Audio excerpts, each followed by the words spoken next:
Hello students, today again I'll continue with group 16. Today I'll continue with the chemical properties. Actually I'll start with the chemical properties of group 16 elements today. So first is hydrides or the formation of hydrides.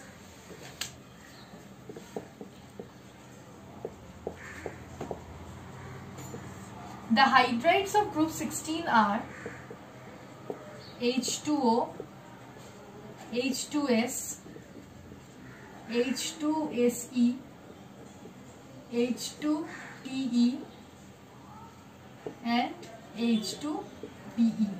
Here in the reactivity of the hydrides, you will see that H2PO or the hydride with polonium is not mentioned in all the properties because polonium is basically a radioactive element. So polonium this hydride of polonium is not used in all the properties here. So basically the hydrides of group 16 elements are all covalent in nature. That is, the bond between hydrogen and the central metal atom. This group 16 elements here are central metal atom. They are, not metal, central atom. Really sorry for using the word metal. Do not use the word metal because they all are non-metals. We all know that group 16 elements are non-metals. But the group 16 elements here are known as central atoms. Okay.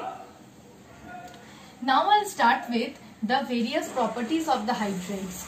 First among it is the stability of the hydrides. These orders are important and the reason behind these orders is also important.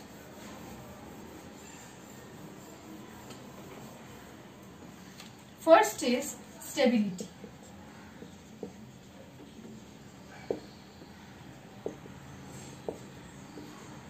Okay. Now remember one thing, that hydrogen is a small atom, very small atom in fact. So we all have said earlier that they form covalent bonds with the group 16 elements. So if the size of the group 16 elements is large, then there won't be a proper overlap between the orbitals of group 16 elements and that of hydrogen, because there will be a mismatch of orbitals. The orbitals for better overlap has to match with each other. But if the size of the central size of the central atom, or if the size of the group 16 elements here is too large, then the orbitals will not properly overlap with the smaller orbitals of hydrogen. So if there is a mismatch of orbital, then the overlap will not be proper. As a result, that will lead to the weak covalent bonding between the hydrogen and the central atom. So in case of oxygen, due to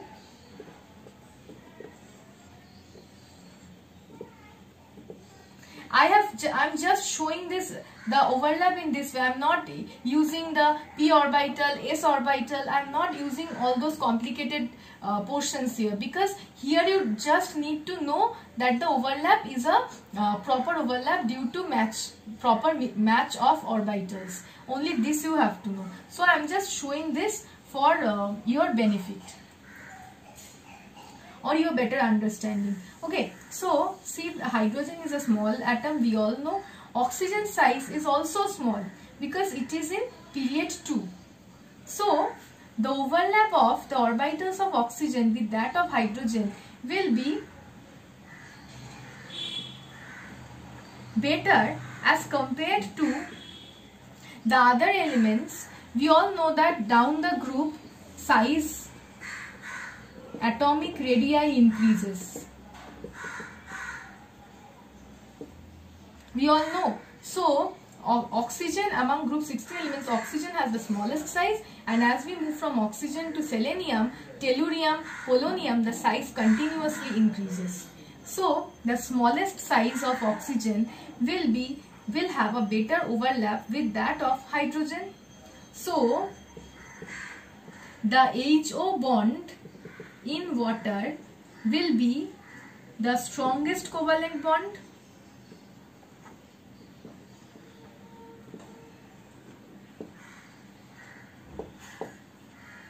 Whereas on moving down the group, the size of tellurium is huge and that of hydrogen is small. So the overlap will not be a good overlap, poor overlap due to mismatch of orbitals. So the H-TE bond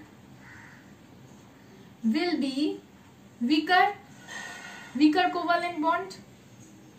So for when in a compound you have the strongest covalent bond, the stability of that molecule will be the highest. And in the molecule where you are having the weakest covalent bond, the molecule will not be that stable as the molecule having the strongest covalent bond. So the stability order will be, water will have the highest stability and the stability will decrease as we move down the group. The stability will decrease as we move down the group due to the poor or due to the mismatch or poor overlap of the orbitals due to the bigger size of the central atom. Okay, this is all about the stability. Now another thing here is important, that the compounds which are less stable, that is when we are moving down the group, H2TE is the least stable, or H2PO will be the least stable.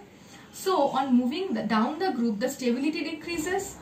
So the compounds whose stability is less, it can easily give up hydrogen, or the bond between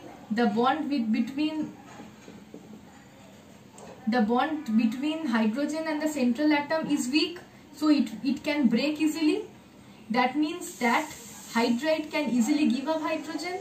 So giving up hydrogen means it can act as good reducing agents.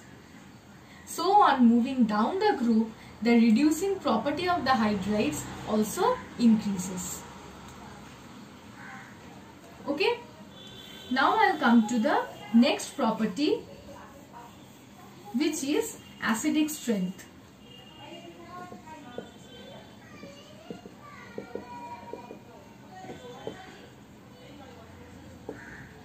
So just look at the hydrides. In first dissociation,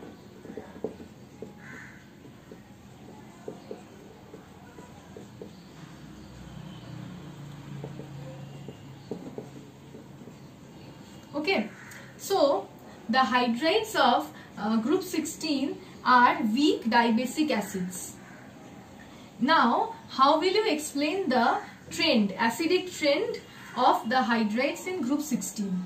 Now, before only I have told you that as we move down the group, the stability of the hydrides decreases because of the poor overlap of the small hydrogen atom with the large atoms on moving down the group.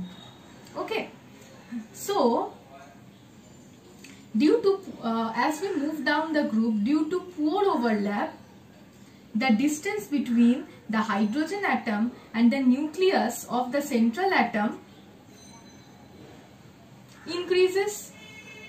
In case of water, the distance between hydrogen and the nucleus of oxygen is closest because of a better overlap between orbitals of hydrogen and oxygen. So this covalent bond is the strongest and the distance between hydrogen atom and the nucleus of oxygen atom is closest. So here oxygen will not easily leave the hydrogen. For greater acidic strength or for being a better acid, you have to readily give up proton or readily give up H+, means water has to readily dissociate to form 2H+ and O2- like this. But for that for being acidic, you have to give up proton.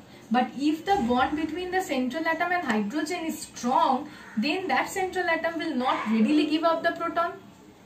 But in case of tellurium, the distance between hydrogen and the nucleus of tellurium is huge because this covalent bond is not strong.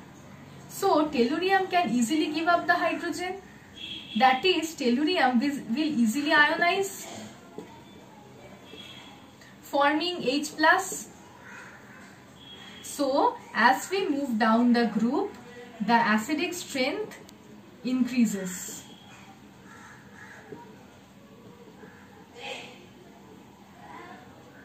So as we move down the group, the acidic strength increases, because as we move down the group, the covalent bond between the central atom and hydrogen is not strong. So the central atom can easily give up the hydrogen, or you can say for acid, they can easily, that bond can be easily ionized, forming H+ ions readily. So as we move down the group, the acidic strength increases. And the third property, which is the last property in this video, for this video only, is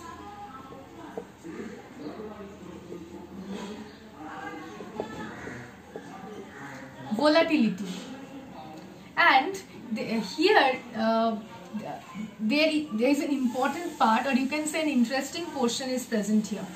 You will see that the volatility suddenly increases from, or abruptly increases from, water to H2S, but again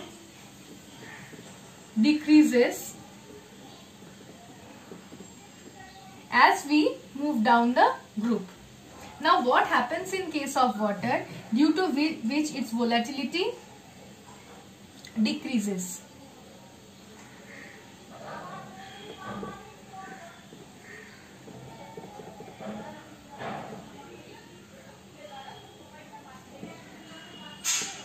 See, water forms intramolecular hydrogen bonding with other water molecules.